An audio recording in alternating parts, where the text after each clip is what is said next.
Hello viewers, welcome to my YouTube channel. আমাদের আজকের tutorial নবম দশম শ্রেণীর সম্পাদ্য 4।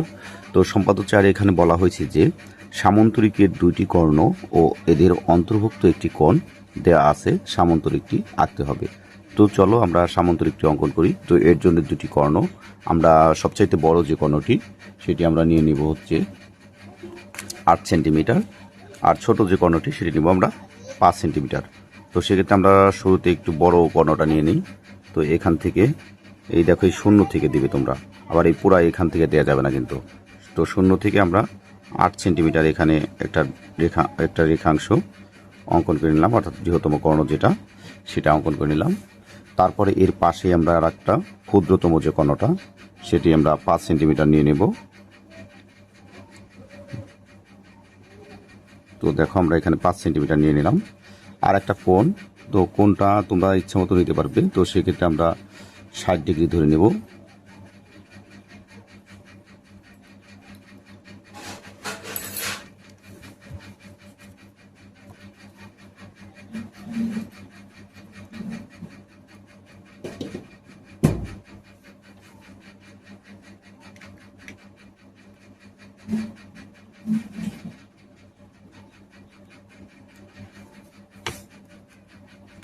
তো তারপর আমরা এখানে কোণের একটা ইচ্ছা মতো এরকম একটা মাপ দিয়ে দেব।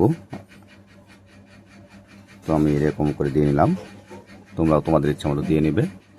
তো দেখো আমরা কোণটা নিলাম কত ডিগ্রি, 60 ডিগ্রি। তো তোমরা চাইলে তোমাদের ইচ্ছে মতো নিতে পারবে।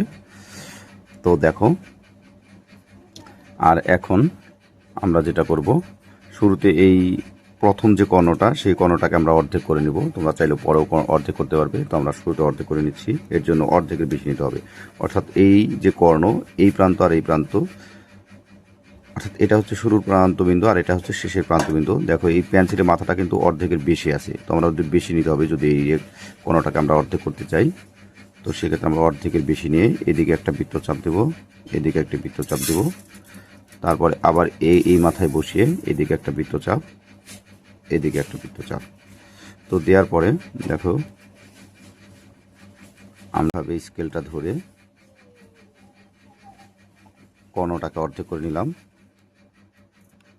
তো আমরা সেমভাবে এই কর্ণটাকেও আমরা অর্ধেক করে নেব। এর জন্য দেখো এই যে অর্ধেকের বেশি, ওই পেন্সিলের মাথাটা কিন্তু অর্ধেকের বেশি আছে। তো অর্ধেকের বেশি নিয়ে আমরা এদিকে একটা বৃত্তচাপ দেব, এদিকে একটা বৃত্তচাপ দেব, সেম আগেরটার মতো। তারপরে এখানে বসে আবার এটাকেও এদিকে একটা বৃত্তচাপ। তো তারপরে এখানে স্কেলেরটা ধরে আমরা সমান 2 ভাগে ভাগ করে নেব। তো দেখো আমরা এই বৃহত্তম কর্ণটাকে অর্ধেক করলাম এবং ক্ষুদ্রতম কর্ণটাকেও অর্ধেক করে নিলাম। নেওয়ার পরে এখন আমরা সেই সামন্তরিকটা অঙ্কন করার জন্য আমরা শুরুতে আমরা একটা যে কোনো একটা রশ্মি নিয়ে নেব আমরা। ঠিক আছে, ইচ্ছে মতো তোমাদের রশ্মিটা তোমরা ইচ্ছে মতো নিয়ে নেবে। তো দেখো আমরা ইচ্ছে মতো নিয়ে নিলাম। এখন এই রশ্মিটা নেওয়ার পরে তোমাকে যা করতে হবে, তো তোমরা শুরুতে প্রথম যে বৃহত্তম কর্ণ আছে সেই পুরো যে মাপটা, সেই মাপটা আগে নিয়ে নেবে। তো দেখো এই যে আমরা বৃহত্তম কর্ণটার মাপ নিয়ে নিলাম, নিয়ে এখানে থেকে এই বৃহত্তম কর্ণের মাপ সমান কেটে নিবে। ঠিক আছে, তো কেটে নেওয়ার পরে আবার যে অর্ধেক, এই অর্ধেকের সমান করেও তোমরা কেটে নেবে। ঠিক আছে, এই যে অর্ধেক দেখছো, অর্ধেক। তো অর্ধেকের সমান করেও আমরা এখানে কেটে নিলাম।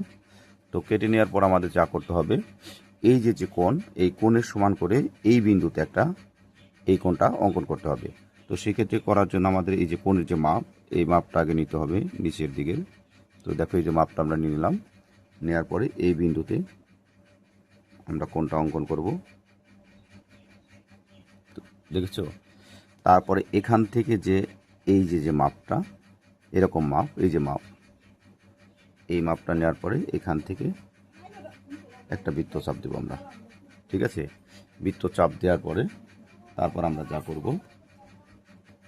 তারপর আমরা এই দিক দিয়ে যেরকম একটা সরল রেখা অঙ্কন করব, সেই পেছন দিকে আমরা এরকম একটা অঙ্কন করব। ঠিক আছে, অঙ্কন করে নিলাম। নেওয়ার পর আমরা দেখো এই যে ছোট কর্ণ, এই ছোট কর্ণের অর্ধেকের সমান নেব, অর্ধেকের মাপ। এই দেখো এই যে অর্ধেকের মাপ নিয়ে এদিক থেকে একটা বৃত্তচাপ দেব, আবার সেমভাবে এখানেও একটা কেটে নেব। ঠিক আছে, এখানেও কাটবো, এখানেও কাটবো। তো কাটার পরে দেখো এই যে একটা বিন্দু, এই যে একটা বিন্দু, এই যে একটা বিন্দু, এই যে একটা বিন্দু, এই বিন্দু চারটি আমরা কি করে দেবো, যোগ করে দেব। ঠিক আছে,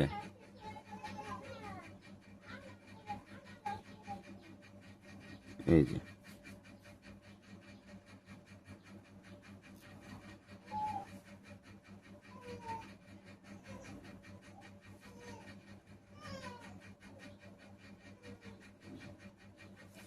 তো দেখো আমাদের সামুদ্রিকটা কিন্তু হয়ে গেল অঙ্কন করা।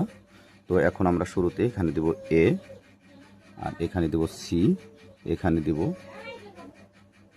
ই, তারপর আমরা এখানে দেব ডি, এখানে দেব বি, এখানে দেব ও, এখানে দেব পি, এখানে দেব কিউ। তো দেখো আমি তোমরা এই নামগুলো তোমরা তোমাদের ইচ্ছা মতো দিতে পারো। তো আমি তোমাদের বোঝার সুবিধার্থে আমি তোমাদের যে মূল পাঠ্য বই সেই পাঠ্য বইয়ের মতো করে দিয়েছি, যাতে তোমরা এইটার মতো করে বিবরণটা শিখতে পারো। তো এই ছিল আমাদের আজকের টিউটোরিয়াল। তোমার পরবর্তী প্রত্যেকটি ভিডিও পেতে অবশ্যই চ্যানেলটিকে সাবস্ক্রাইব করবে এবং সাথে থাকা বেল আইকনটি বাজিয়ে দিবে। ধন্যবাদ সকলকে।